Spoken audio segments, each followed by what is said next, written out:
Capítulo 24 del libro de Patología de Robin Psicotrans, Sistema Endocrino. Sean bienvenidos una vez más a ROSMED y vamos a iniciar. Ok, entonces en primer lugar nos mencionan acerca de las transmisiones de señales endocrinas, en donde nos van a decir que las señales endocrinas se van a transmitir mediante hormonas secretadas que van a actuar sobre células diana, en este caso pues alejadas del lugar de la producción. Ahora, estas hormonas suelen regularse mediante retroalimentación o también inhibiendo su propia producción. ¿Okay? Entonces, en ese sentido vamos a mencionar algunos trastornos. Se nos menciona que van a existir trastornos endocrinos y se pueden deber a dos causas. En primer lugar, por una producción excesiva y también una insuficiente, en este caso, un conteo de hormonas, o también por lesiones tipo masa que pueden ser funcionales o no y pueden causar, en este caso, un aumento anormal de las concentraciones hormonales. ¿Ok? Entonces vamos a ir en primer lugar con esta patología que vendría a ser con respecto a los trastornos hipofisiarios. Pero antes vamos a hablar un poquito de la hipófisis. Se nos menciona que la hipófisis va a regular, como bien sabemos, muchas glándulas endocrinas y va a constar de dos partes. El lóbulo anterior, que sería la adenohipófisis, que va a estar encargado de la producción de hormonas como el GH, el PRR, es la prolactina, el ACTH, el MSH, el TSH, el FSH y el LH, ¿no? Influenciadas en este caso por factores hipotalámicos que van a llegar mediante la circulación portal. En segundo lugar vamos a tener el lóbulo posterior, también conocido como la neurohipófisis. Aquí se va a almacenar la oxitocina y la vasopresina, es decir, el ADH. También algunas hormonas sintetizadas, en este caso en el hipotálamo, ¿no? Ok, ahora sí, mencionemos los trastornos hipofisiarios. En primer lugar, el hiperpituitarismo, que en este caso es por un aumento hormonal, es decir, va a estar causado puede ser adenomas de la adenohipófisis, la hiperplasia, tumores malignos o trastornos hipotalámicos. Entonces, estos adenomas van a producir un exceso hormonal causando síntomas como hipertensión intracraneal y también alteraciones visuales. Ok. Esto es con respecto al aumento hormonal. Cuando hay una disminución hormonal, ya también lo vamos a conocer como hipopituitarismo. En este caso puede ser causado por lesiones isquémicas, cirugía, radioterapia o adenomas también hipofisiarios no funcionales, lo que puede llevar a la compresión, en este caso del nervio óptico y también cambios en el cambio visual. Ok, entonces en ese sentido también existen algunas lesiones en la neurohipófisis que por ejemplo se van a manifestar con un aumento o disminución del ADH, lo que va a afectar la regulación del agua en el cuerpo.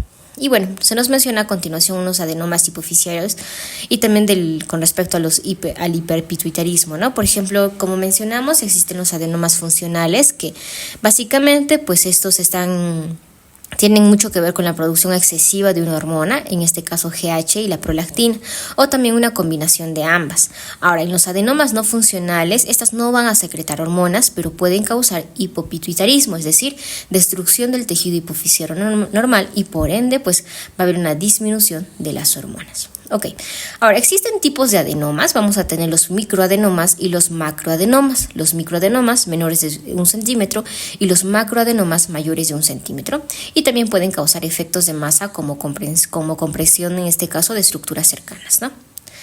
Ok, en cuanto a la patogenia de estos adenomas, se nos menciona que la mayoría son mutaciones esporádicas, aunque un pequeño porcentaje, en este caso, tiene base genética hereditaria. Existen también mutaciones GNAs, AS, que son comunes en adenomas somatótropos y corticótropos, que van a provocar proliferaciones incontroladas. Ahora también vamos a tener mutaciones en M1, en CDKN1B, y que van a estar asociadas con los síndromes endocrinos hereditarios. Si hablamos un poquito de la morfología, nos mencionan que macroscópicamente son tumores solitarios que pueden ser invasivos. Microscópicamente están compuestos por células monomorfas distribuidas en láminas o en nidos y pueden presentar atipia nuclear, necrosis y hemorragia sin ser necesariamente malignos. Ahora, específicamente vamos a hablar ahora de los adenomas hipofisiarios, ¿ok? Entonces vamos a mencionar algunos de los más comunes, vamos a mencionar 4 vamos a mencionar, ¿ok? Entonces el primero va a ser el adenoma lactótropo, conocido también como el prolactinoma. Entonces, este va a ser frecuente, por lo menos 30% de los adenomas hipofisiarios. Va a causar hiperprolactinemia, lo que puede provocar amenorrea, galactorrea y también la infertilidad, y puede ser inducido por medicamentos a lesiones en las neuronas dopaminérgicas del hipotálamo. En segundo lugar vamos a tener a los adenomas somatótropos, que va a causar en este caso hipersecreción del GH, resultando pues en un gigantismo si ocurre antes del cierre epifisiario, o acromegalia si ocurre después. Entonces también esto está relacionado con la diabetes mellitus, hipertensión y la disfunción gonadal, ¿no? Para el tratamiento van a incluir cirugía o uso de análogos de somatostatina. En tercer lugar, los adenomas corticótropos. Aquí ya también estos van a ser, en este caso, pues causados por el hipercortisolismo, que puede llevar a enfermedad, por ejemplo, de Cushing, ¿no? Ahora, los adenomas aquí corticótropos pueden ser microadenomas al momento del diagnóstico y bueno, el tratamiento puede incluir la extirpación quirúrgica, en este caso, de las suprarrenales. Y en cuarto lugar vamos a tener los adenomas gonadotrópicos, que en este caso son menos frecuentes y son detectados generalmente en etapas avanzadas debido a la falta de síntomas claros, ¿no?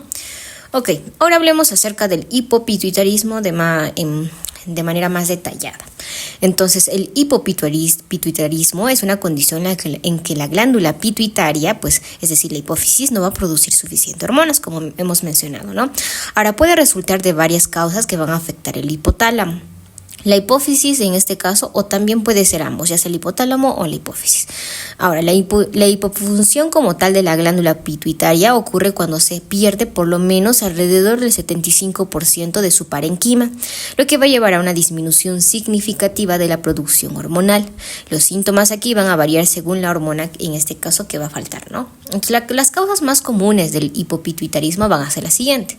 Como hemos mencionado, pues hace un ratito, los tumores y otras lesiones en la región, por ejemplo, específicamente de la silla turca, como los adenomas, las metástasis o los quistes que pueden comprimir, en este caso, la hipófisis, ¿no? Ahora, ¿qué más? Lesiones cerebrales traumáticas o hemorragia subaracnoidea. También cirugía o radioterapia hipofisiaria, como la extirpación quirúrgica de adenomas hipofisiarios, que puede dañar el tejido normal. También la apoplejía hipofisiaria, que puede aparecer súbitamente con cefalea intensa. También una diplopia y también el hipopituitarismo. Y bueno, esta sobre todo es una emergencia neuroquirúrgica, ¿no? También tenemos el síndrome de Sheehan, causado por el infarto súbito del lóbulo anterior de la hipófisis debido a hemorragias obstétricas o shock. Y bueno, sobre todo en el embarazo, la hipófisis va a crecer sin un aumento adecuado de la perfusión sanguínea, lo que también puede provocar isquemia, ¿no? También tenemos los quistes de hendidura de Rathke, que en este caso van a acumular un líquido proteináceo y pueden expandirse.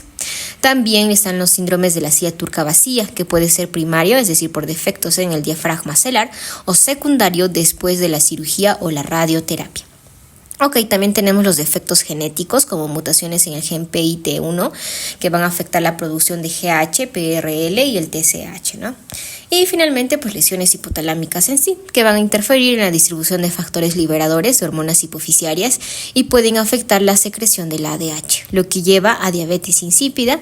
Y bueno, esto incluye tumores benignos y malignos como los, en este caso, craniofaringiomas o la metástasis, ¿no? Ok, existen síndromes hipofisiarios posteriores también, que pueden ser, por ejemplo, la secreción inadecuada de oxitocina, donde no se va a asociar a alteraciones clínicas, la deficiencia de ADH, por ejemplo, una diabetes insípida que causa poluria, polidipsia y la hipernatremia debido a la incapacidad del riñón, pues para poder absorber agua, ¿no?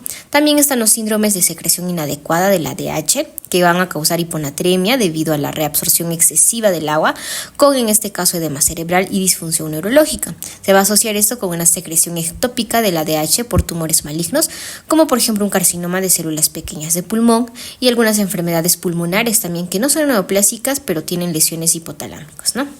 Ok, entonces dicho esto, pues también vamos a hablar un poquito de los tumores que ya también tienen que ver con son conocidos como los tumores supracelares hipotalámicos. Ahora, entonces aquí vamos a tener los gliomas y los craniofaringiomas que hemos mencionado hace un ratito.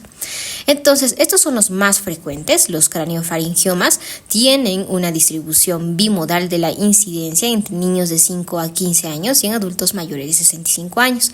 Estos tumores pueden causar deficiencias endocrinológicas en niños, por ejemplo, retraso de crecimiento y entre otros, ¿no? Pero también puede existir alteraciones visuales y cefalea en adultos. Aunque en este caso se van a infiltrar localmente, van a tener un pronóstico generalmente favorable y rara vez se van a transformar en este caso en malignos, ¿ok? Con respecto a estos craniofaringiomas, se nos menciona que macroscópicamente van a ser tumores típicamente quísticos o multiloculados de más o menos de 3 a 4 centímetros de diámetro. Microscópicamente pues van a estar compuestos por un epitelio escamoso y un estroma. Y pues aquí nos mencionan que van a existir dos variantes. Primero los adammatinoma-toso o el adammatinoma-toso, que es frecuente en niños. Este tumor es calcificado y con un retículo esponjoso que contiene quistes con líquido denso y marrón. Y el otro va a ser el papilar, que es frecuente ya también en adultos sin calcificaciones, con láminas y papilas de epitelio escamoso sin queratina o quistes, ¿no? Ok, bien, hasta ahí. Ahora vamos a hablar acerca de la glándula tiroides. Ok, entonces la glándula tiroides como tal, pues bien sabemos que la unión del TSH a los receptores epiteliales de la tiroides va a activar una proteína G, en este caso GS acoplada, lo que va a aumentar en este caso pues el AMPC intracelular, ¿no? Entonces este AMPC elevado va a inducir la proliferación pues epitelial, la síntesis de la tiroglobulina y también la liberación de la tiroxina, es decir, la T4, ¿no? Con menor cantidad de triotironina que vendría a ser la T3. Ahora, esta T4 y T3 van a circular, en este caso ligadas a una globulina transportadora de tiroxina, que es conocida como la TBG. La mayor parte del T4 libre, pues como sabemos, se desyodina a T3, que se une a los receptores tiroideos nucleares con una afinidad de 10 veces superior al T4 y mayor actividad. Ahora, también existen estos complejos RT, hormonas tiroideas, que van a regular la transcripción de los genes Diana mediante la unión a los elementos de respuesta de la hormona tiroidea, lo que va a incrementar el metabolismo basal, va también a aumentar la síntesis de proteína y el catabolismo de carbohidratos y lípidos también, ¿no? Ahora, también tenemos que saber, pues, o recordar en este caso que los vociogenos van a reducir la síntesis del T4 y del T3, lo que aumenta la liberación del TSH y también va a provocar un aumento del tamaño de la tiroides. Esto sobre todo en casos, por ejemplo, del bocio, ¿no? Ahora, aquí también se nos menciona algo como que es el propiltuaruacilo, que va a bloquear la oxidación del yoduro y también va a inhibir la desyodación del T3 y del T4. Sería del T4 al T3. Y bueno, se menciona que las dosis altas, por ejemplo, del yoduro van a inhibir la proteólisis en este caso, pues de la tiroglobulina, ¿no? Y finalmente, pues nos mencionan que las células parafoliculares secretan calcitonina, pero que en este caso bloquean como tal la reabsorción del calcio por los osteoclastos, aumentando en este caso pues el aumento del depósito de calcio en los huesos. Ok, entonces vamos a hablar ahora de un hipertiroidismo, ¿no? Entonces hasta acá solamente la recuerdo y vamos a hablar ahora sí del hipertiroidismo. Entonces se menciona aquí que básicamente está relacionado con esto de la tirotoxicosis, que básicamente es un estado hipermetabólico debido a un aumento de T3 y T4 libres en la circulación, causado en este caso generalmente por una hiperreactividad tiroidea primaria, es decir, el hipertiroidismo. Y bueno, aquí las causas van a ser la hiperplasia tiroidea, por ejemplo en la enfermedad de Graves, que esto sobre todo en el 85% de los casos, el bocio multinodular hiperfuncional y el adenoma tiroideo hiperfuncional. Ahora, también existen causas secundarias, por ejemplo, que incluyen adenomas hipoficiarios tirótropos o también el exceso de hormona tiroidea exógena y también procesos inflamatorios tiroideos, ¿no? Ahora, se nos menciona que aquí los síntomas y signos del hipertiroidismo van a estar relacionados con el estado hipermetabólico y también la hiperreactividad del sistema nervioso simpático. Por ejemplo, a nivel cardíaco, pues va a haber un aumento de la contractilidad cardíaca, una cardiomegalia, taquicardia, palpitaciones, arritmias, principalmente fibrilación auricular y posible insuficiencia cardíaca congestiva. También tenemos la ocular, que es una mirada fija, retraso de párpados debido a la hiperestimulación simpática del músculo elevador del párpado, oftalmopatía, sobre todo en la enfermedad de Graves, ¿no? También tenemos a nivel neuromuscular, donde vamos a ver temblores, ansiedad, insomnio, debilidad de los músculos proximales y también reducción de la masa muscular. Ya en otras regiones, por ejemplo a nivel cutáneo, vamos a tener una piel húmeda, caliente y enrojecida por el aumento del flujo y la vasodilatación periférica. A nivel digestivo va a haber una hipermotilidad intestinal, malabsorción y diarrea. A nivel esquelético, la osteoporosis y mayor riesgo de fracturas se van a presentar. Y vamos a tener también unas crisis, que es conocido como la crisis tiroidea, donde va a ser básicamente una emergencia médica en este caso del hipertiroidismo, que es debido a un aumento de las catecolaminas circulantes, ¿no? Por ejemplo, puede ser esto debido a lesiones, cirugía, infecciones y también pues el estrés. Ahora, para diferenciar en este caso por un grupo etario, se nos menciona el hipertiroidismo en ancianos. Se dice que a menudo es atenuado por las comorbilidades, denominado en este caso un hipertiroidismo apático. Ahora, las concentraciones, en este caso séricas de TSH, nos van a ayudar a diagnosticar y pues como se mencionó, pues van a ser muy útiles para el hipertiroidismo con niveles disminuidos incluso en estadios tempranos y el aumento también del T4 libre. Ahora, pues los tratamientos aquí van a incluir bloqueadores adrenérgicos, el propiltiuracilo o uracilo y también uracilo como tal, yodo para bloquear la proteólisis de la tiroglobulina, un yodo reactivo para la ablación de la tiroidea, eso sobre todo el de 6 a las 18 semanas, ¿no?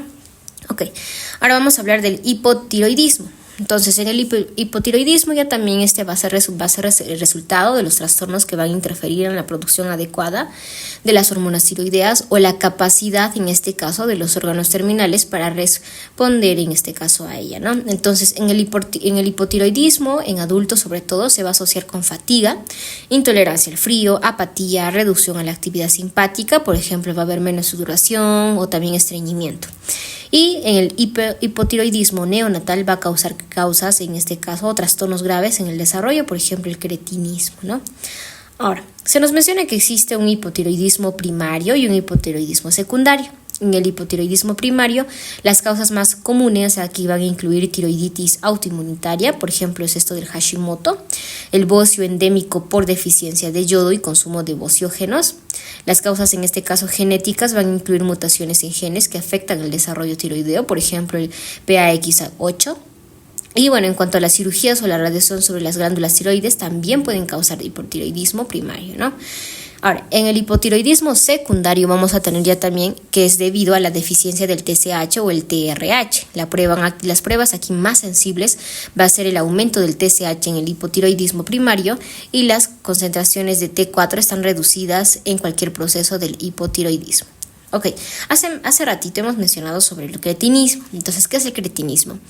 Está asociado como tal a la deficiencia de yodo en la dieta y a déficit en la síntesis hormonal, es decir, es de forma esporádica. Ahora, esto va a causar alteraciones de desarrollo esquelético y del sistema nervioso central, por ejemplo, un retraso mental, talla baja, hernia umbilical, características faciales toscas, entre otros, ¿no? Ok, ahora también se nos menciona que la deficiencia de hormonas tiroideas, maternas sobre todo, durante el embarazo va a afectar el desarrollo cerebral fetal con mayor, en este caso, gravedad cuanto más temprano sea la deficiencia, ¿no? Tenemos lo que es el mixedema, que básicamente, sobre todo en el tema del hipotiroidismo, se va a presentar en la adolescencia o la adultez. Se va a asociar mucho con edema periorbitario, piel gruesa, cardiomegalia, insuficiencia cardíaca congestiva y también un perfil lipídico aterogénico. Ahora, aquí los pacientes pueden presentar derrame pericárdico, pérdida de cabello y acumulación también de mucopolisacáridos en la dermis y otros tejidos, ¿ok? Ok, ahora hablemos acerca de la tiroiditis. La tiroiditis es la inflamación de la glándula tiroides y puede variar, en este caso, en manifestaciones desde dolor intenso, como la tiroiditis infecciosa, hasta disfunciones tiroideas con poca inflamación, como la tiroiditis linfocítica subaguda, ¿no? Entonces vamos a hablar en primer lugar de la tiroiditis de Hashimoto. Entonces, esta es una enfermedad autoinmunitaria que causa la destrucción del parenquima tiroideo con una progresiva insuficiencia tiroidea. Es la causa más común de hipotiroidismo en lugares con suficiente yodo y también una causa relevante de bocio no endémico en niños. Afecta por lo menos principalmente a mujeres entre los 45 y 65 años con una relación de prevalencia de 10:1 a 20:1 respecto a los hombres. Ok, entonces, básicamente pues se menciona que la pérdida de autotolerancia frente a los antígenos tiroideos va a ser el factor principal. Esta pérdida se va a asociar a polimorfismos genéticos en proteínas que regulan las respuestas de los linfocitos T, como por ejemplo el CTLA4 y el PTPN22. Ahora, las lesiones autoinmunitarias son mediadas por anticuerpos circulantes contra la tiroglobulina y también la peroxidasa tiroidea, además también de los linfocitos T citotóxicos y también la activación por citocinas. Macroscópicamente vamos a ver que la tiroides va a presentar un aumento difuso de tamaño con un parenquima pálido y una cápsula intacta, y microscópicamente vamos a ver infiltraciones extensas, también vamos a ver, en este caso infiltraciones extensas de linfocitos, también vamos a ver células plasmáticas y también macrófagos, ¿no? Ahora se van a observar también centros germinales ocasionales y folículos atróficos con células de Hurtel, que son una respuesta en este caso metaplásica. Y pues la fibrosis va a ser muy común en este caso. Ok, Inicialmente pues se va a presentar con un bocio indoloro y grados de hipotiroidismo y la fase de hipertiroidismo en este caso, que son conocidos como hashitoxicosis, que puede ser transitoria. Los pacientes aquí tienen mayor riesgo de otras enfermedades autoinmunitarias y un pequeño riesgo de desarrollar linfoma no hodgkiniano tipo B. Ok, ahora hablemos acerca de la tiroiditis linfocítica subaguda conocida como la indolora. Ok, entonces esta es una causa rara de hipertiroidismo afectando principalmente a mujeres de mediana edad y se observa en un 5% de las mujeres durante el posparto. Va a compartir características con la tiroiditis de Hashimoto que hemos mencionado y bueno, macroscópicamente vamos a ver que la tiroides parece normal, microscópicamente ya también vamos a ver infiltrados linfocíticos con centros germinales y rupturas de folículos, sin en este caso fibrosis ni metaplasia de células de Hortel, ¿no? Aquí las pacientes suelen presentar bocio indoloro o también puede ser un hipertiroidismo con un tercio evolucionando hacia hipotiroidismo. Ok, hablemos ahora de la tiroiditis granulomatosa. También es conocido como la tiroiditis de Kerrbin, que es menos frecuente que la tiroiditis de Hashimoto y afecta principalmente a mujeres de 40 a 50 años. Esta forma de tiroiditis está asociada a una infección vírica o un proceso inflamatorio posvírico que produce una lesión de epitelio folicular mediada, en este caso por linfocitos T citotóxicos. Bueno, macroscópicamente vamos a ver un aumento variable del tamaño de las glándulas que puede ser simétricos o irregulares también. Microscópicamente vamos a ver en fases iniciales donde se observa la ruptura de estos folículos con infiltrados de neutrófilos. Posteriormente podemos observar incluso linfocitos, macrófagos y células plasmáticas alrededor de los folículos lesionados con fibrosis y células gigantes multinucleadas. Aquí la tiroiditis granulomatosa es la causa más común del dolor tiroideo. En este caso el hipertiroidismo es transitorio y mejora entre 2 y 6 semanas, con la función tiroidea normalizándose entre la sexta y octava semana. Ok, hablemos entonces ahora de otra tiroiditis, que es una tiroiditis de Riedel. Este ya también es un proceso fibrosante raro con una etiología desconocida que se caracteriza por la sustitución del parenquima tiroideo por tejido fibroso denso, que va a penetrar la cápsula y se extiende hacia las estructuras cervicales cercanas. Puede asociarse en este caso con fibrosis en otras localizaciones como el retroperitoneo y bueno, se considera una manifestación de una enfermedad inmunitaria sistémica relacionada con la inmunoglobulina IgG4. Ok, vamos a hablar ahora acerca de una de las enfermedades más conocidas, que vendría a ser la enfermedad de Graves. Ok, entonces, esta es la causa más común de hipertiroidismo endógeno y se caracteriza por una tríada clínica. Okay. El hipertiroidismo por un aumento difuso del tamaño de tiroides, la oftalmopatía infiltrante con los exoftalmos y también la dermopatía infiltrante en una minoría de los pacientes. Ahora, es muy común en mujeres, por ejemplo, hemos dicho ya hace rato que es 10 veces más que un hombre y se presenta principalmente entre los 20 y 40 años. Ahora, la concordancia aquí entre gemelos idénticos es de 30 a 40%. Ahora, este es un trastorno autoinmunitario causado por los anticuerpos que van a estimular el receptor TSH, en este caso pues el TSHR, ¿no? Ahora, estos anticuerpos van a imitar la acción del TSH provocando una liberación excesiva de T3 y también de T4. También pueden haber anticuerpos pues bloqueantes, por ejemplo, ya también de este receptor, del receptor de TSH, ¿no? Que van a causar hipotiroidismo. Ahora, la autoinmunidad aquí está involucrada también en la oftalmopatía que van a desarrollar debido a la inflamación de los tejidos retroorbitales. Macroscópicamente vamos a ver que la tiroides está en aumento de tamaño de forma simétrica con una cápsula intacta y un parenquima blando. Microscópicamente se va a observar hiperplasia epitelial folicular difusa, lo que va a generar un apilamiento irregular de pliegues papilares. Por ejemplo, el coloide se va a encontrar reducido, el parenquima interfolicular y también vamos a encontrar tejidos linfoides hiperplásicos. En este caso, la tirotoxicosis que mencionamos hace ratito y también la hipertensión van a ser características principales. Los pacientes van a presentar exoftalmos, como mencionamos, que pueden progresar incluso con el control del hipertiroidismo. Y también, se van a tratar estos con bloqueadores de la síntesis de hormonas tiroideas como el Propil-T o Uracilo, ¿no? Ok, vamos a hablar ahora del bocio difuso y el multinodular. Entonces, el bocio es una manifestación frecuente de todas las enfermedades tiroideas, ¿ok? Entonces puede ser un intento de compensación cuando hay alteraciones en la síntesis de hormonas tiroideas, lo que lleva a la producción de TSH y también a la hiperplasia folicular. pero también vamos a tener un bocio no tóxico y difuso, que en este caso es conocido como el simple. Esta es una afección ya también difusa sin nódulos, caracterizado por un aumento en el tamaño de la glándula con folículos llenos de coloide.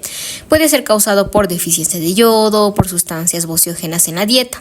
Macroscópicamente vamos a ver que la tiroides va a aumentar de tamaño de forma simétrica y microscópicamente se va a observar hipertrofia e hiperplasia del epitelio, en este caso folicular, ¿no?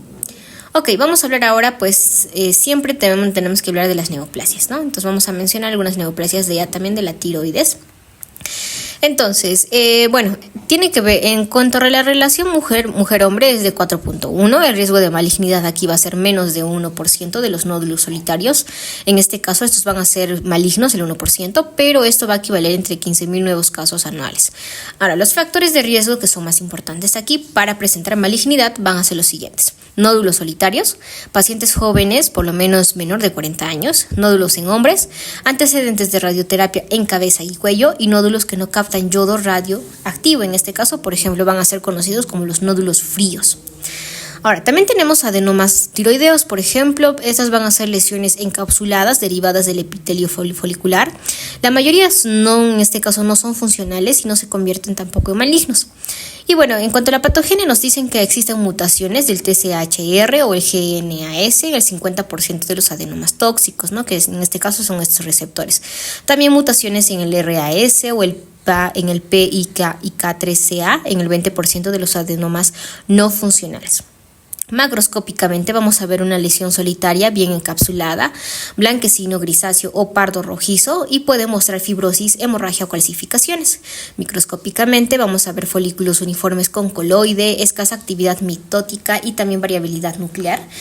Y bueno, se menciona que también los adenomas de células de Hortel, que son las oxífilas, pues van a tener un comportamiento similar a los convencionales. El diagnóstico aquí clínico va a ser básicamente lesiones que suelen presentarse con masas indoloras dominantes, y los nódulos no funcionales van a captar menos yodo radioactivo que el tejido tiroideo normal, es decir, estos nódulos fríos, ¿no? Y bueno, en cuanto al diagnóstico definitivo, pues básicamente es requerir un análisis histológico para evaluar la cápsula. Ahora también tenemos los carcinomas de tiroides. Se menciona que esos van a representar el 1.5% de todos los tumores malignos. Los tipos principales aquí van a ser carcinoma papilar, por lo menos mayor del 85%, carcinoma folicular del 5 al 15%, el carcinoma anaplásico menor del 5% y carcinomas medulares por lo menos el 5%. Ok, entonces vamos a empezar primero mencionando poco a poco estos carcinomas. En primer lugar vamos a tener los carcinomas foliculares de la tiroides. Aquí se nos menciona, primero vamos a empezar con el carcinoma papilar de la tiroides, ¿no? Que es el primero que mencionamos. De manera rápida vamos a mencionar que es el principal tipo de carcinoma tiroideo, especialmente en pacientes de 25 y 50 años. En este caso la relación con la radiación es amplia, ya que es muy común en personas con antecedentes de exposición a radiación. Y bueno, mencionamos que macroscópicamente aquí vamos a ver tumores solitarios o multifocales que pueden ser bien delimitados o infiltrativos. Va a haber cambios como calcificaciones, fibrosis y quistes, que en este caso van a ser muy comunes. Y bueno, en cuanto a la parte microscópica, van a presentar cuerpos de samoma, que son calcificaciones concéntricas, y núcleos hipercromáticos vacíos, que aquí nos dicen que va a ser conocido como los ojos de Anita la huerfanita, ¿no? Literalmente así dice en el libro. Ok, entonces también otros rasgos, en este caso microscópicos, va a ser hendiduras nucleares y también inclusiones intranucleares eosinófilas. Y bueno, eso por ahora lo más importante. Síntomas iniciales, vamos a tener nódulos asintomáticos, fríos o metástasis, en este caso en ganglios cervicales. El pronóstico aquí van a ser, en este caso, de supervivencia a los 10 años, mayor al 95%, en el caso de que haya factores de mal pronóstico. Y obviamente esto va a incluir la edad, ¿no? Vayámonos ahora al carcinoma folicular de tiroides. Con respecto al sexo y la edad, nos dicen que 3 veces es más frecuente en mujeres. La prevalencia máxima va a ser de 40 a 60 años. Los factores ambientales van a ser más comunes en áreas con deficiencia de yodo. Macroscópicamente vamos a ver nódulos solitarios, bien delimitados o infiltrantes. Vamos a ver también una diferenciación del adenoma folicular que va a requerir un muestreo exhaustivo, ¿no? Microscópicamente vamos a tener un patrón microfolicular, que es cuando, bueno, en este caso vamos a tener folículos llenos de coloide y bueno, también vamos a tener, en este caso características trabeculares o en lámina. Algunas variantes también van a presentar pues células de Hortel y se menciona que aquí va a haber ausencia de rasgos nucleares de carcinoma papilar. Ok, en cuanto a algunos síntomas, pues nódulos indoloros y fríos, la metástasis van a predominar sobre todo en las zonas hematógenas como huesos, pulmones y hígado. El pronóstico aquí va a ser mínimamente invasivo, con una supervivencia de mayor del 90% a los 10 años. Y bueno, aquí el tratamiento pues es resección quirúrgica, yodo reactivo y terapia con hormona tiroidea. Ok, en el carcinoma anaplásico de las tiroides también este va a ser muy agresivo, va a afectar por lo menos a personas de mayores de 65 años. Puede en este caso coexistir con incluso carcinomas bien diferenciados. Microscópicamente podemos ver células anaplásicas, es decir, gigantes, pleomorfas y fusiformes con aspecto sarcomatoso, ¿no? En cuanto a la evolución clínica, pues van a ser masas cervicales de rápido crecimiento, pues como mencionamos, con invasión local o metástasis, y la mortalidad es casi del 100% siempre, ¿no? Ok, finalmente los carcinomas medulares de la tiroides. Estos van a ser también neoplasias neuroendocrinas de células parafoliculares, que son estas productoras de la calcitonina. Entonces vamos a tener dos tipos, esporádicos, que es el 70%, y asociados a síndromes MEN2 o CMTF, es decir, mutaciones en red, que va a ser el otro tipo, ¿no? Macroscópicamente van a ser tumores firmes, pardos, grisáceos, con áreas de hemorragia o necrosis, y en este caso pueden incluso tener una bilateralidad típica en casos familiares. Microscópicamente son células poligonales o fusiformes organizadas en nidos, trabéculas o folículos, y bueno, aquí vamos a tener depósitos de amiloides, por ejemplo, que son derivados en este caso de la calcitonina, ¿no? Bueno, y microscópicamente también se menciona que va a haber hiperplasia de la célula C en casos familiares. Para finalizar en este caso con estos tipos de carcinomas, pues el pronóstico aquí se nos menciona que el MN2B, que es un subtipo, va a ser más agresivo en este caso, ¿no? Bien, ahora sí vayámonos a las glándulas paratiroideas.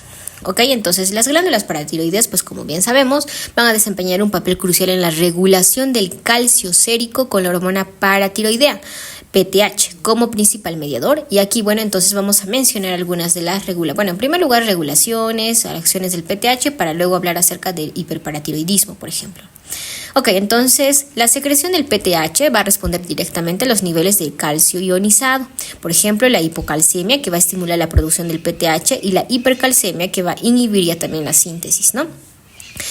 Entonces, algunas acciones del PTH con respecto, por ejemplo, a órganos en los huesos, por ejemplo. Va a incrementar la actividad de los osteoclastos mediante la estimulación del RANKL en los osteoblastos, promoviendo la diferenciación de los osteoclastos. Y también pues va a existir una inhibición de la osteoprogesterina, que en este caso, protegerina, pero claro, son los bloqueadores naturales del RANKL, ¿no? Ahora, en los riñones ya también va a ayudar a la reabsorción del calcio, la conversión de la vitamina D en su forma activa, en este caso la 1.25 dihidroxivitamina D, y también la excreción urinaria de fosfato. En los intestinos va a aumentar ya también la absorción de calcio mediante la vitamina D activa. ¿Ok? Dicho todo esto, entonces ahora sí vamos a iniciar hablando de las patologías. En primer lugar, el hiperparatiroidismo. Básicamente, pues es el aumento de la secreción del PTH, que puede ser primario o secundario o terciario. Entonces vamos a tener en primer lugar un hiperparatiroidismo primario. Es la causa más común de la hipercalcemia sintomática. En cuanto a la frecuencia, se nos menciona que son 25 casos por 100.000 habitantes, prevalente en mujeres mayores de 50 años.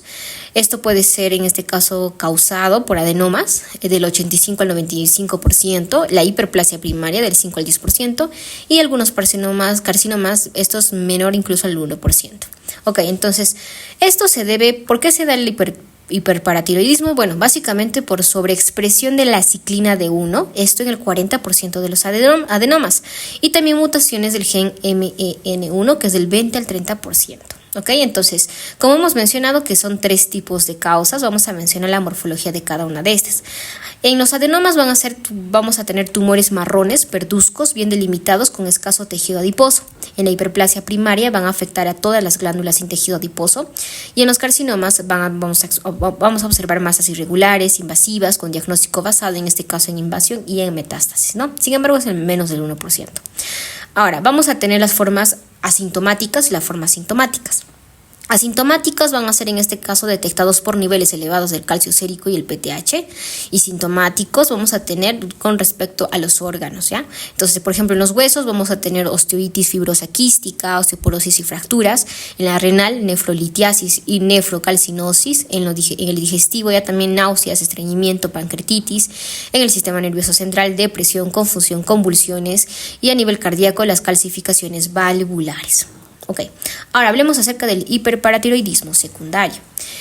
A nivel secundario, o también en este caso la hipocalcemia crónica, principalmente por insuficiencia renal, pues va a ser una, en este caso, de las causas más principales, como mencionamos, ¿ok?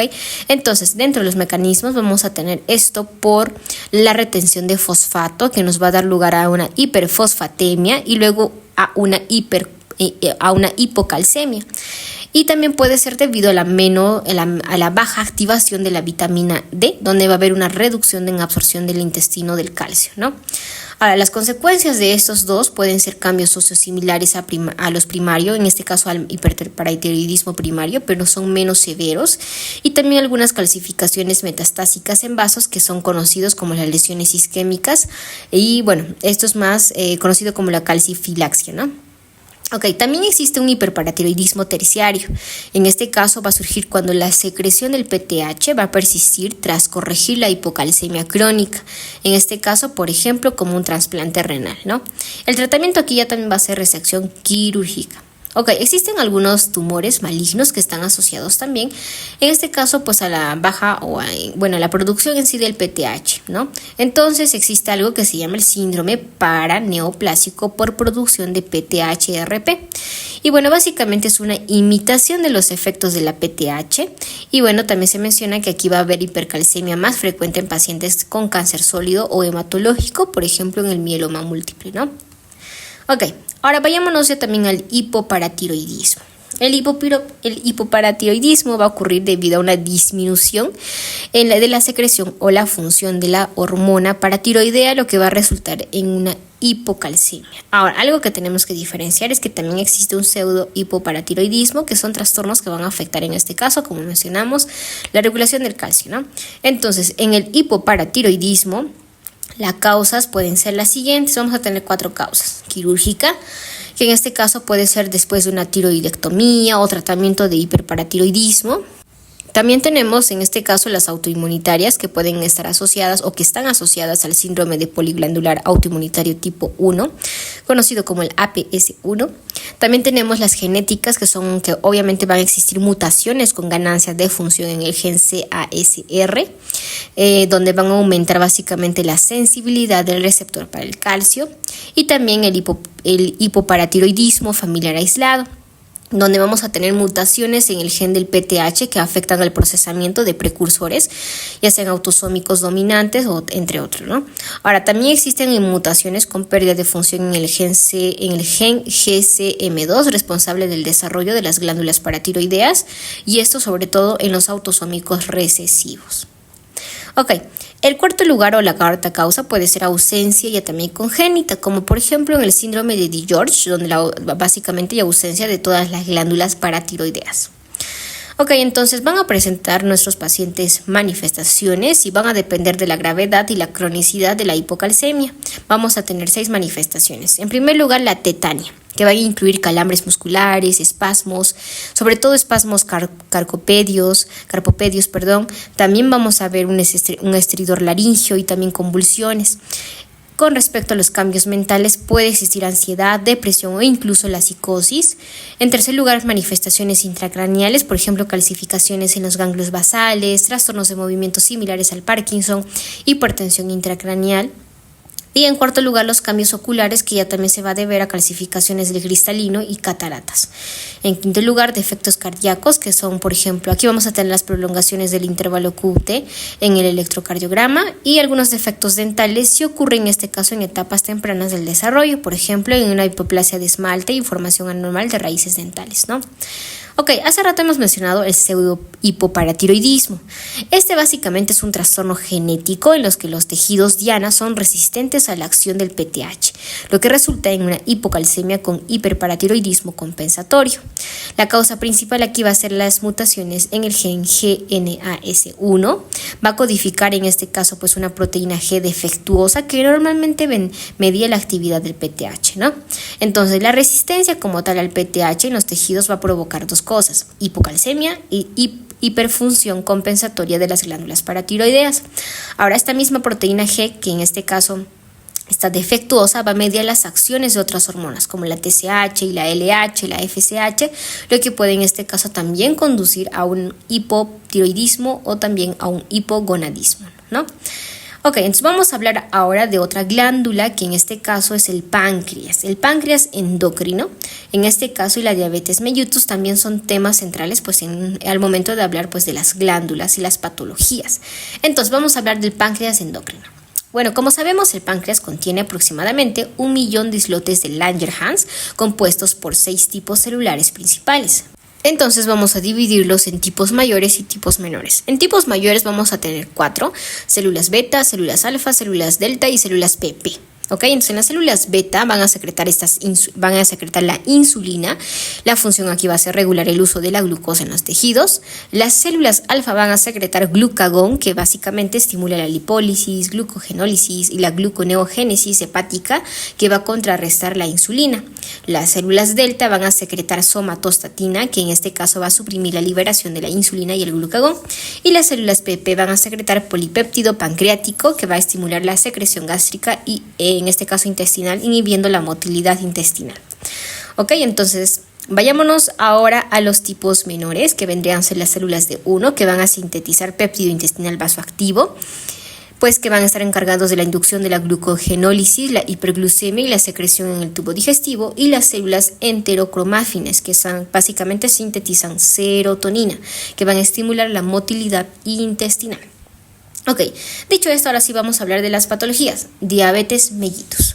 La diabetes mellitus comprende trastornos metabólicos caracterizados por la hiperglucemia crónica que afecta el metabolismo de carbohidratos, grasas y proteínas con complicaciones a largo plazo en vasos, riñones, ojos y nervios. Es la principal causa de nefropatía terminal, ceguera y también amputaciones no traumáticas. El diagnóstico aquí pues básicamente se debe a la glucemia mediada, en este caso, medida bajo los siguientes criterios. Vamos a tener 4 criterios. Glucemia al azar, esto tiene que ser igual a 200 miligramos por decilitro con síntomas clásicos. La glucemia en ayunas, mayor o igual a 126 miligramos por decilitro en más de una ocasión. La glucemia, que en este caso ya también tiene que ser mayor o igual a 200 miligramos por decilitro a las 2 horas de una prueba de tolerancia oral a la glucosa, es decir, el PTOG, y la hemoglobina glucosilada, que en este caso tiene que ser mayor o igual a 6.5%, ¿ok? Ahora, existe algo que se llama prediabetes, ¿ok? La prediabetes básicamente es cuando la glucemia en ayunas va a estar entre 100 y 126 miligramos por decilitro, y en este caso la hemoglobina glucosilada va a estar entre 5.7 y 6.4%, ¿ok? Ahora tenemos la clasificación, que en este caso vamos a tener tipo 1, que es la autoinmune, y la tipo 2, que es la resistencia a la insulina. En la tipo 1 pues va a haber la destrucción de las células beta, que en este caso va a representar del 5 al 10% de los casos y va a ser frecuente en menores de 20 años. Y el tipo 2, que es resistente a la insulina, ya también va a representar del 90 al 95% de los casos y va a estar muy asociado al sobrepeso. Entonces vamos a hablar de cada uno de estos tipos, pero antes de eso vamos a mencionar de manera rápida la homeostasis de la glucosa, ya que es muy importante, ¿ok? Entonces, la homeostasis de la glucosa se regula por 3 procesos principales. 1, producción hepática de la glucosa. Número 2, captación de la glucosa en tejidos periféricos, es decir, por ejemplo, el músculo esquelético. Y la acción hormonal, en donde va básicamente, esto es debido a la insulina y al glucagón, ¿ok? Entonces, estos son los 3 tipos de, básicamente, procesos que nos van a ayudar a regularizar la glucosa. Dicho esto, vamos a hablar de la patogenia de la diabetes de tipo 1. Bueno, en este caso, como ya mencionamos que este tipo es literalmente pues debido a una reacción autoinmune, pues se menciona que la patogenia va a estar relacionado pues a la susceptibilidad genética, en este caso relacionado con los haplotipos HLA, DR3 y el DR4, ¿ok? Ahora, aquí existe un gen regulador inmunitario que es el AIRE, que básicamente AIRE, que básicamente pues está en este caso como un factor de la susceptibilidad genética en la patogenia de la diabetes tipo 1. Ahora, existen factores ambientales como por ejemplo también pueden ser las infecciones virales, por ejemplo de la rubiola o también del Coxsackie. Estos pueden iniciar también un ataque autoinmune y pueden desencadenarlo. También existen en este caso los más importantes que vendrían a ser los mecanismos inmunológicos, por ejemplo los linfocitos TCD4 y TCD8, que en este caso también están relacionados con los anticuerpos contra las células beta, ¿no? Entonces, en cuanto a la diabetes del tipo 2, ya también pues es una enfermedad multifactorial caracterizada ya también por la resistencia a la insulina o la deficiencia relativa de la insulina. Ok, entonces existe algo que se llama básicamente diabetes gestacional, que esto es debido pues a que va a afectar obviamente a mujeres previamente diabéticas o a quienes desarrollan intolerancias a la glucosa durante el embarazo. Eso es aproximadamente del 5% de los embarazos, bueno, estos en Estados Unidos, que van a presentar hiperglucemia. Y también se menciona que pues van a ser, como tal el embarazo aquí va a ser un estado diabetógeno, ya que las hormonas facilitan la resistencia a la insulina, lo que puede activar diabetes gestacional en mujeres predispuestas. Ahora, existen consecuencias si hay hiperglucemia preconcepcional, ya que existe un mayor riesgo de muerte fetal y malformaciones congénitas. En este caso también la macrosomía, que es decir, el peso excesivo al nacer, y a largo plazo puede existir un riesgo de obesidad y diabetes en los hijos, ¿no? Ahora, sigamos mencionando algunas características de la diabetes tipo 1 y tipo 2. En la tipo 1, en este caso, puede surgir a cualquier edad. Inicialmente las necesidades de la insulina pueden ser bajas, pero va a aumentar con la pérdida de células beta. En las transiciones, en este caso, en el tipo 1 va a haber una transición de tolerancia alterada a la diabetes que puede ser abrupta, especialmente tras infecciones, y en el tipo 2 va a ser más frecuente en mayores de 40 años, pero con obesidad y sedentarismo, aunque aumenta su prevalencia en jóvenes y niños. Los síntomas aquí clásicos van a ser las 4P, que de hecho también ya le han añadido una P, ¿no? Pero las 4P son las que más se preguntan. Poliuria, que es aumento de la orina, polidipsia, aumento de sed, polifagia, aumento del apetito y la pérdida de peso a pesar de la mayor ingesta. Ok, entonces, dicho esto, ahora vamos a mencionar algunas complicaciones. Con respecto a, vamos a tener complicaciones que son agudas y vamos a tener en este caso, pues, en primer lugar, la cetoacidosis diabética, ¿ok? Esto es muy común en diabetes tipo 1, es rara en tipo 2. Por ejemplo, los factores aquí desencadenantes va a ser la falta de insulina o el estrés. Algunas manifestaciones van a ser el dolor abdominal, vómitos, respiración de Kussmaul y también el olor afrutado. Vamos a tener tratamientos como la insulina, corrección de la acidosis y causas subyacentes. Y bueno, en segundo lugar, también otras complicaciones pueden ser el síndrome hiperosmolar hiperglucémico, que es más común en tipo 2 y se va a asociar a deshidratación severa.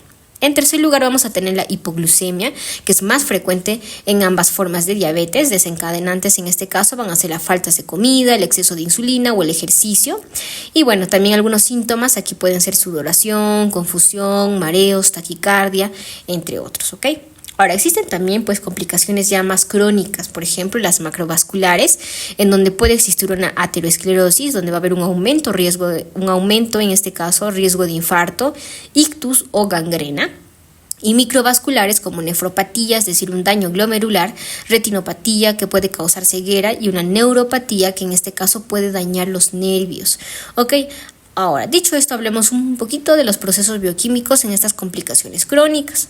Entonces, en primer lugar, los productos terminales de la glucación avanzada, es decir, que estos van a estar ligados a la inflamación, daño vascular y proliferación, en este caso anormal de los tejidos. Ahora, la proteína sinasa C tiene que ver mucho, esa es conocida como la PKC, ¿no? Que va a inducir estrés oxidativo, trombosis y también la inflamación.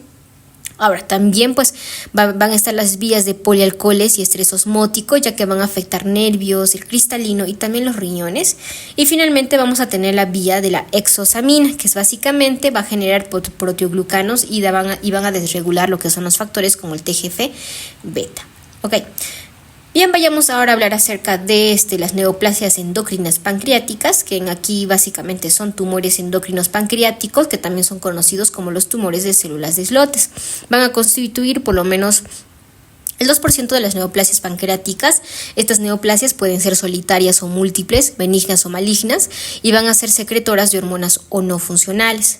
Entonces, en cuanto a la frecuencia y malignidad, van a depender. Por ejemplo, vamos a tener los insulinomas, que son tumores más frecuentes de las células de los islotes. Por lo menos el 90% de estos casos van a ser benignos, felizmente.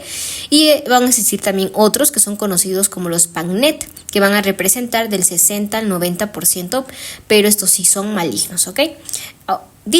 Mencionando esto que son malignos, se nos menciona que existen criterios de malignidad que en este caso no podemos dudar, ¿no? Por ejemplo, la presencia de metástasis, la invasión vascular y la infiltración local. Estos tres nos van a hablar acerca de la malignidad, en este caso, pues de estos tipos de tumores, ¿no?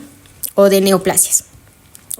Existen alteraciones genéticas recurrentes también que están asociadas, por ejemplo, mutaciones en MEN1, la pérdida de fusión en genes supresores como el PTEN y el TSS2, y mutaciones también inactivadoras en el ATRX y el DAXX, Ahora, vamos a hablar un poquito ahora específicamente de este tipo de, en este caso, pues de neoplasia, que es el PANNET. Y vamos a hablar acerca de algunas características clínicas. Entonces, se menciona que existen, por ejemplo, un tipo de PANNET va a ser el hiperinsulinismo, que son conocidos como los insulinomas. Aquí vamos a tener una producción excesiva de insulina, que básicamente pues va a causar hipoglucemia. En este caso, pues con una glucosa menor de 50 miligramos por decilitro. También pues vamos a tener algunos síntomas hipoglucémicos, por ejemplo, confusión, estupor, pérdida de conciencia, entre otros, ¿no? En cuanto a la morfología, van a ser lesiones solitarias, encapsuladas, que van a ser menores de 2 centímetros. La estructura van a ser de cordones y nidos de células bien diferenciadas, y solo el 10% de los casos van a ser carcinomas, que en este caso van a estar diagnosticados por la presencia de metástasis o de invasión. El tratamiento aquí va a ser extirpación quirúrgica, que en este caso va a normalizarse rápidamente la glucemia, Algunas asociaciones aquí van a estar la hiperplasia difusa de los islotes, sobre todo en neonatos de madres diabéticas. El síndrome de Bewit-Wiedemann, que básicamente pues está relacionado con esto, y también los trastornos metabólicos raros, Ahora, también tenemos otros tipos, por ejemplo, el síndrome de Solin-Ellison, que básicamente son conocidos como los gastrinomas, en donde va a haber una producción excesiva de la gastrina, que provoca en este caso hipersecreción gástrica. Va a estar localizado sobre todo a nivel del páncreas, duodeno y partes blandas peripancreáticas. Aquí se menciona que hay una triada, Esta triada es conocida triada clásica del síndrome ZE, en donde vamos a mencionar 3 cosas: enfermedad ulcerosa péptica severa, hipersecreción gástrica y lesiones en los islotes pancreáticos. Todo esto nos van a hablar acerca pues de este síndrome del Solinger-Ellison, Ahora, algunas características también clínicas pues van a ser diarrea, úlceras gástricas y duodenales, que suelen ser múltiples y también pues van a tener una resistencia al tratamiento convencional, y también algunas localizaciones raras como en el yeyuno. También puede existir la metástasis, que es más de la mitad en este caso, que van a presentar invasión local o metástasis el diagnóstico, y las asociaciones con el EMN1 en el 25% de los casos.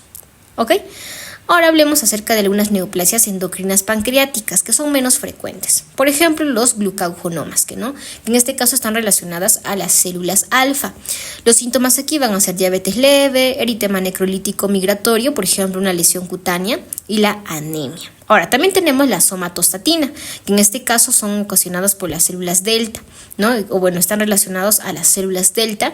Los síntomas aquí van a ser diabetes mellitus, colelitiasis, esteatorrea y la hipoclorhidria, También tenemos los bipomas, que básicamente son el síndrome WDHA, en donde se va a presentar diarrea acuosa, hipopotasemia, acloridria y entre otros, y va a estar asociado a tumores de la cresta neural, como los neuroblastomas. También tenemos tumores carcinoides pancreáticos, por ejemplo, que en este caso están encargados de la producción de la serotonina, y los tumores secretores de los polipéptidos pancreáticos, que son poco frecuentes y usualmente son asintomáticos. Ok, vámonos ahora a otra glándula que vendría a ser las glándulas suprarrenales.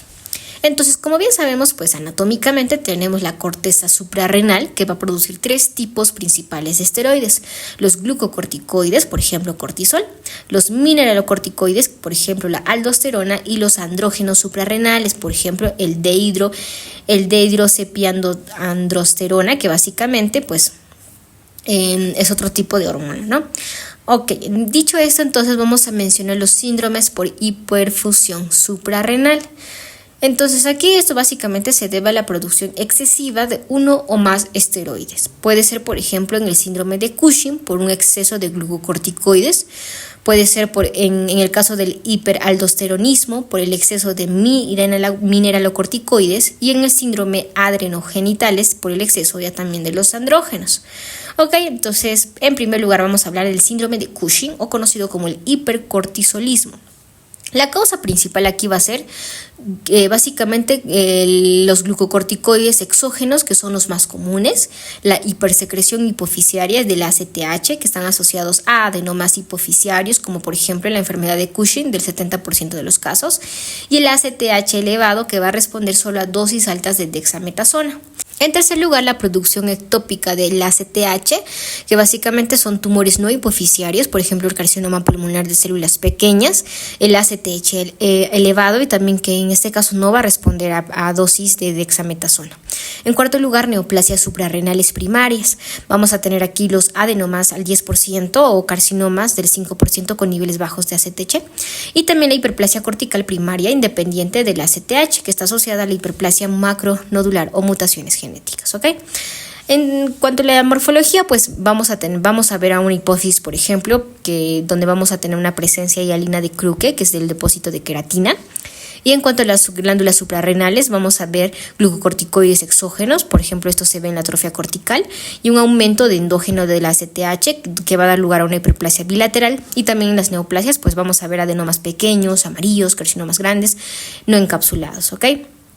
Ahora, esto va a provocar, por ejemplo, una hipertensión, aumento de peso, y en un caso avanzado, obesidad central. También, bueno, este signo que es conocido como la cara de luna, cara de luna llena, y también la joroba de búfalo. Ahora, también tenemos hiperglucemia, osteoporosis, debilidad muscular. También tenemos estrías abdominales, inmunodepresión y alteraciones mentales. Ok, dicho esto, vayámonos ahora al hiperaldosteronismo primario, ¿ok? Las causas principales aquí va a ser el hiperaldosteronismo idiopático en el 60% de los casos, los adenomas secretores de aldosterona, estos sobre todo en el caso de los síndromes de Crohn, que básicamente, o de Cohn, estos en el 35% de los casos, y también el hiperaldosteronismo, que es remediable con los glucocorticoides, sobre todo en su manera hereditaria, ¿ok? Ahora, se va a presentar aquí? Básicamente hipertensión, hipopotasemia, debilidad muscular, parestesias y también la tetania.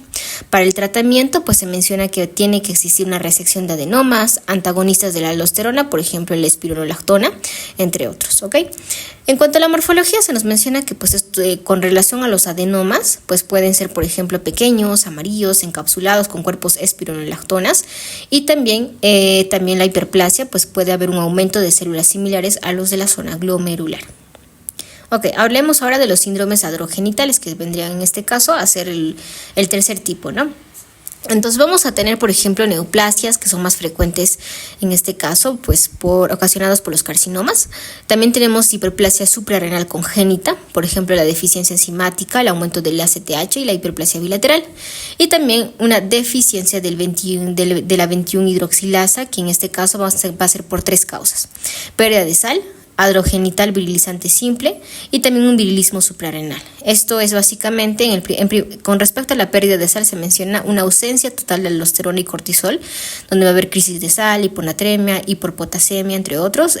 Con respecto al segundo, que vendría a ser la adrogenital virilizante simple, va a haber una producción suficiente de aldosterona, aumento de la testosterona, que en este caso va a haber también un virilismo suprarrenal tardío, que en este caso se va a presentar leve en adultos. Y bueno, las manifestaciones aquí van a ser virilización en mujeres, y también ya puede ser al momento de la pubertad, pero en este caso es muy precoz pues en los hombres, ¿no?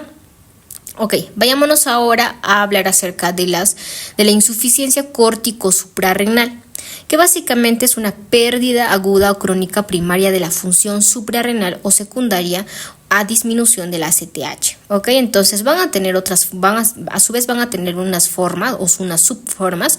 Por ejemplo, vamos a tener la insuficiencia córtico suprarrenal aguda primaria, que en este caso va a deberse a crisis suprarrenales, es decir, un aumento súbito de necesidades glucocorticoides y la insuficiencia crónica, una supresión suprarrenal, que en este caso está retirada, que es básicamente por una retirada rápida o insuficiente de aumento de glucocorticoides en estrés, y una hemorragia suprarrenal masiva, ya sea neonatal, también puede ser por coagulaciones intravasculares diseminadas postquirúrgicas, o el síndrome de Waterhouse-Friderichsen, que básicamente es una infección septicémica por meningococos o infecciones bacterianas virulentas, ¿ok? Pero también en este caso puede estar relacionado este síndrome de Waterhouse-Friderichsen por un shock progresivo y también hemorragia suprarrenal masiva.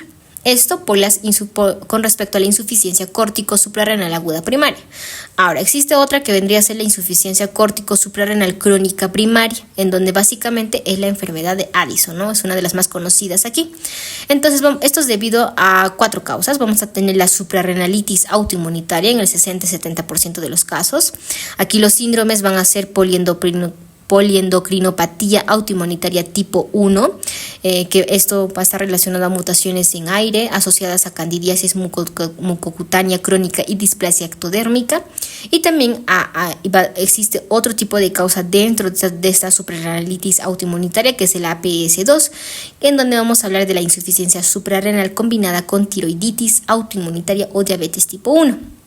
Ahora, dentro de la insuficiencia córtico suprarrenal crónica primaria, pues también va a existir otra causa, que son las infecciones, por ejemplo, tuberculosis, hongos, histoplasma. Por ejemplo, los hongos, por ejemplo, pueden ser también los coccidioides, ¿no? Que básicamente son otro tipo de hongos. Y bueno, en tercer lugar también metástasis, como siempre.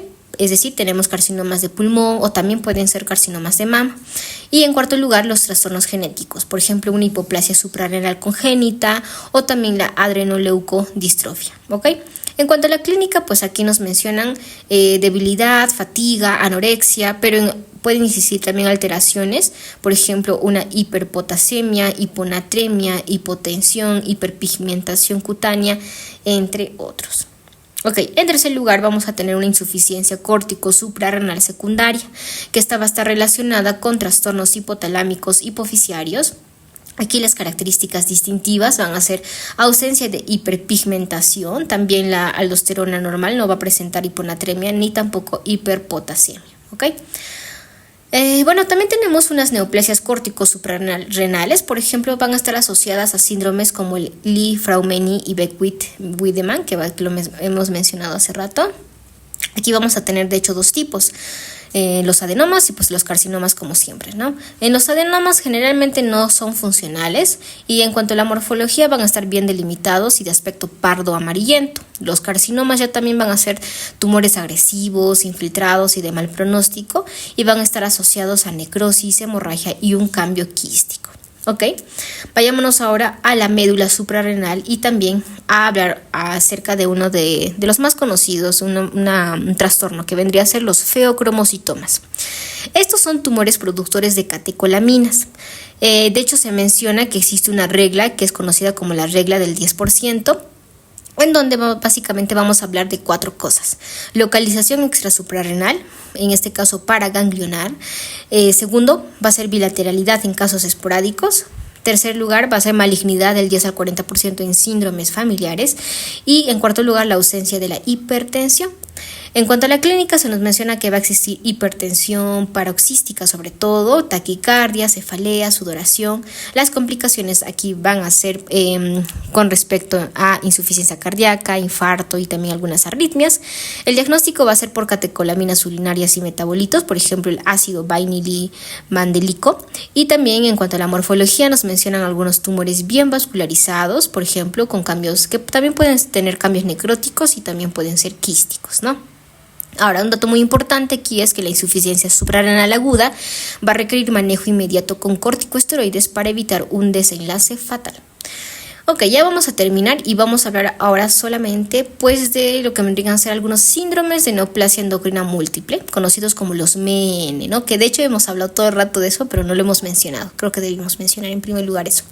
Entonces vamos a terminar hablando pues de estos. Entonces, las neoplasias endocrinas múltiples, que son conocidas como el MEN, son trastornos hereditarios que provocan lesiones proliferativas, por ejemplo, hiperplasia, adenomas o carcinomas en varios órganos endocrinos. A diferencia de los tumores esporádicos, los asociados a MEN suelen tener lo siguiente: aparecer en edades muy tempranas, afectar en este caso múltiples órganos de manera sincrónico o secuencial, ser multifocales, preceder en este caso de una hiperplasia endocrina asintomática que puede involucrar las células de origen, como en el caso de la hiperplasia celular adyacente o carcinomas medulares de tiroides, ser más agresivos y tener una tasa más alta de recaídas, ¿ok? Dentro de estos vamos a tener pues sus divisiones, vamos a tener el MEN tipo 1 y el MEN tipo 2, ¿ok? Entonces, en el MEN tipo 1, que básicamente es pues neoplasia endocrina múltiple tipo 1, es también conocido como el síndrome de Werner, que se caracteriza por las 3P, paratiroides, páncreas y pituitaria. Con respecto a la paratiroides, pues va a haber un hiperparatiroidismo primario que aparece del 80 al 90% de los pacientes, usualmente con manifestaciones iniciales. Este trastorno es causado por hiperplasia o adenomas. Con respecto a la segunda P, que es el páncreas, los tumores endocrinos pancreáticos son frecuentemente agresivos y a menudo son funcionales. Aquí la secreción del péptido pancreático es la más común, aunque también pueden encontrarse insulinomas o gastrinomas, ¿no? Ahora también tenemos la pituitaria, que es la tercera P, en este caso la hipófisis. Aquí los adenomas de la adenohipófisis son en su mayoría prolactinomas y además de estas manifestaciones, los pacientes con el MEN1 pueden desarrollar también gastrinomas, tumores carcinoides, adenomas tiroideos, tumores córticos suprarrenales y lipomas. Este síndrome va a ser pues básicamente causado por mutaciones en el gen MEN1, es decir, el MEN1, que codifica las proteínas menina y que en este caso pues esta menina está involucrada en diversos complejos de factores de transcripción, ¿no? Ok, ahora hablemos acerca de esta neoplasia endocrina múltiple tipo 2, es decir, el MEN2. El MEN2 se va a dividir en 3 subtipos: el MEN2A, el MEN2B y el carcinoma medular de la tiroides familiar. Con respecto al primero, este es conocido como el síndrome de Zippel, es decir, el MEN2A, que en este caso es caracterizado por carcinomas medulares de la tiroides, casi el 100% de los casos. Vamos a también tener un feocromocitoma, que esto va a estar en el 40 al 50% de los casos, y el hiperparatiroidismo, que va a estar el 10 al 20% de los casos. Esto va a estar causado por mutaciones en el protoncogen RET. ¿Okay? Ahora, el segundo subtipo en este caso es el MEN2B, que es similar al MEN2A, pero sin hiperparatiroidismo. Se va a caracterizar por neuronas o en este caso los neuromas, o los ganglioneuromas, y también un hábito marfanoide, es decir, un esqueleto largo y articulaciones hiperextensibles. Las mutaciones en este caso en RET va a producir una activación constitutiva de la tirosina sinasa. El tercer subtipo va a ser los carcinomas medulares de la tiroides familiar. Es una variante del MEN2A con predisposición a tumores malignos tiroideos, pero sin las demás manifestaciones del MEN2. Ahora, la detección aquí selectiva del MEN1, pues ya hablando en este caso del diagnóstico, pues va a tener un valor cuestionable a largo plazo, pero en el MEN2 la detección genética en familiares de riesgo pueden salvar vidas, ya que una tiroidectomía temprana puede prevenir en este caso las complicaciones mortales, ¿ok? Ahora sí terminar, vamos a hablar solamente de estas dos pequeñas glandulitas, ¿no? Bueno, en sí de la glándula pineal y pues de algunos tumores que sí se pueden presentar. Ok, entre la glándula pineal, como sabemos, secreta principalmente melatonina, que regula los ritmos circadianos. Los tumores de la glándula pineal son raros y la mayoría de ellos, en este caso del 50 al 70%, provienen de las células germinales embrionarias.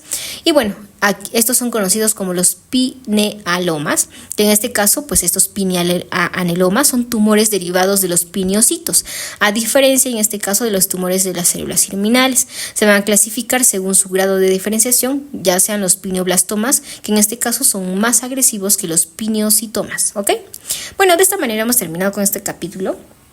Ha sido muy largo y bueno, si te ha gustado dale like y suscríbete y nos vemos en el siguiente capítulo donde vamos a hablar acerca de la piel. Y bueno, con esto nos van a faltar 4 capítulos para terminar el libro.